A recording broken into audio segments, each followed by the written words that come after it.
Hi there, Pisces. Welcome to your mid-February 2024, 25, a general tarot update. It's Raina here.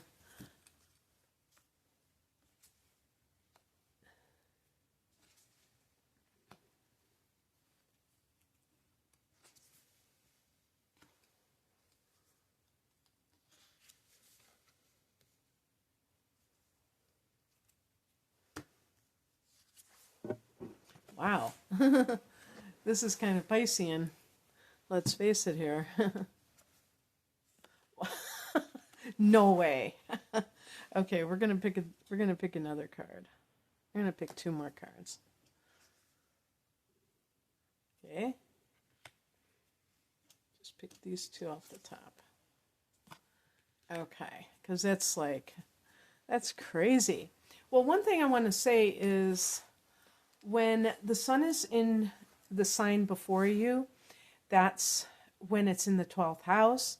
So the 12th house matters, you're the ruler of the 12th in astrology. So it's like your hibernation time, and it can be a time that's very emotional, but it's also, like a lot of solitude. But it can bring up those Piscean themes because it's ending a cycle. So that's probably what's going on here. I did your March forecast, and it's amazing. I'm talking about your horoscope. So you can check my channel for that. It's really amazing. So just realize this is for the month of February, the first half of the month, leading up to the middle of the month. And, there's still a lot of stuff to let go of, that kind of thing. So the heart of the matter is the Ten of Swords, and this can be a card of betrayal, but this deck, the Light Seers Tarot deck, shows more hopeful imagery. And the blackbirds, I think, are negative thoughts and drama and stuff like that, but there's a light sky. In the Rider-Waite deck, it's like this, bunch of knives in the back of an animal, and black background. So it's a big difference, because one of the interpretations of the Ten of Swords is that the worst is over. So I choose to look at it that way. Saturn has been in your sign. That can produce hardships, although it can also produce opportunities, and including like your inner resolve. So it can be very good, but it can also be a little bit difficult too sometimes. The past position is the Seven of Wands, and this is a card of, I like this depiction too of the Seven of Wands, instead of the Rider-Waite of like somebody holding out a wand like as a way to fend off an attack. This is showing someone who is enveloped in a pink bubble, and it's kind of symbolizing that kind of protection that the person is putting themselves within. And really it's all about not exposing yourself to attack. The Seven of Wands can be standing your ground. That's why, it is the Rider-Waite version really does illustrate that. This one is like you're doing so in a very like spiritual way, because when people talk about energy attacks and stuff like that, they say, imagine you're in a pink bubble and blah blah blah, that kind of thing. So this might be that you have been dealing with this. Maybe it's in the workplace. Maybe it's in your private life, where someone is always trying to put you down, or like even if it's like in a more subtle way, but kind of make you seem like how you operate is just weird, and they don't get you, like, why are you like this? And it should go without saying that these types of tactics are done to kind of keep a person like off kilter and kind of feeling like they don't know how to, um, explain themselves to other people. But just remember, I mean, this is something that this is at least my opinion, is that if you're dealing with somebody who's always like questioning you and asking you, why do you do this? Why do you do that? That kind of person, to me, that's a tactic to try and make a person feel like what they're doing is not okay, it's weird, it doesn't make sense, and it puts you on the defensive on a constant basis. So, don't fall for the okie doke. Don't think that this is just par for the course and this is how people behave. This is kind of like a tactic as far as I'm concerned. The higher message is the Nine of Swords, and this can be, there's those black birds again, but look, there's a white bird. It's all about anxiety, but with Pisces, it can easily go into this feeling of helplessness, especially if you suffer from trauma as a child. And I think a lot of Pisces people, being very sensitive, you're more vulnerable that way.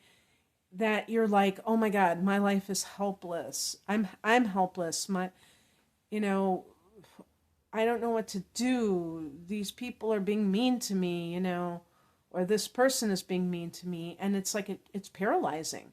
So we have to be able to feel our feelings and know exactly why we feel the way that we do, but we can't get into that state of complete anxiety that it paralyzes your life altogether, because then it creates a ripple effect or a domino effect. And so you want to be able to dance between these two realities of realizing that it's happening, but not succumbing to any kind of, disempowerment as it pertains to what that means for you. What crosses you is the Two of Pentacles. If you're dealing with relationship issues, sometimes the two can be two parties that are competing with one another. So if you're being cheated on, you need to understand that is going to tear apart your self-esteem. I know that there are polyamorous, but they're not being cheated on. Cheated on means that you want monogamy and your partner refuses to do that. And that's okay for them not to do it, but they need to be with another person who wants to be in an open relationship. And if you're tolerating this and thinking that, you're kind of making excuses for that person, or you're believing their excuses, you have to really honor how much this is affecting you, because you may not be really truly aware of it. You may not know that it's really tearing you apart. And being able to see that for what it is truly important. Also, are you doing too much right now? This could be like somebody who is kind of all over the map, balancing things, and that can make, if you're scattered in your energies, it can make it hard to really focus on one thing that you want to change. So keep that in mind, because you may be inadvertently distracting yourself from something that you really need to do, and kind of like taking away your, what do you call it, your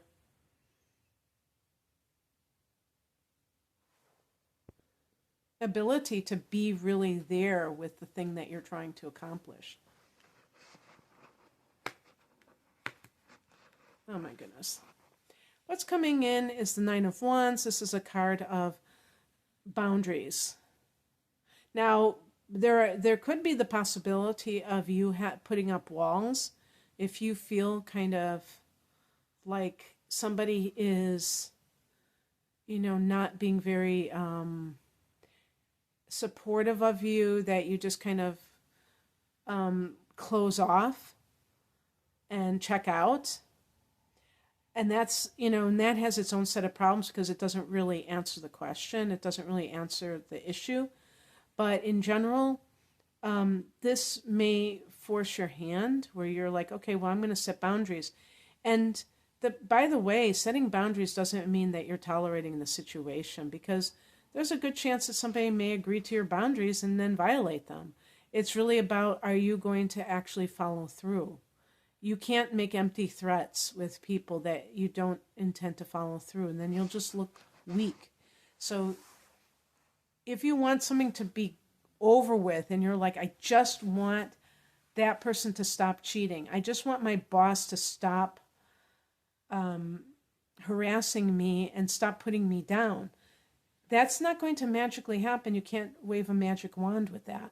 You will have to go to that boss and say, I can't work when I'm being criticized all the time. I'm perfectly willing to change, but I need positive interactions with you about the things you want me to correct. Things like that, where you're not like just completely acting like, you should never criticize me. Sometimes there has to be that kind of like correction, but it has to be done in a respectful way. With your private life, it might not be that flexible. You might be like, you're still cheating. I know you're cheating. I know you're lying to me.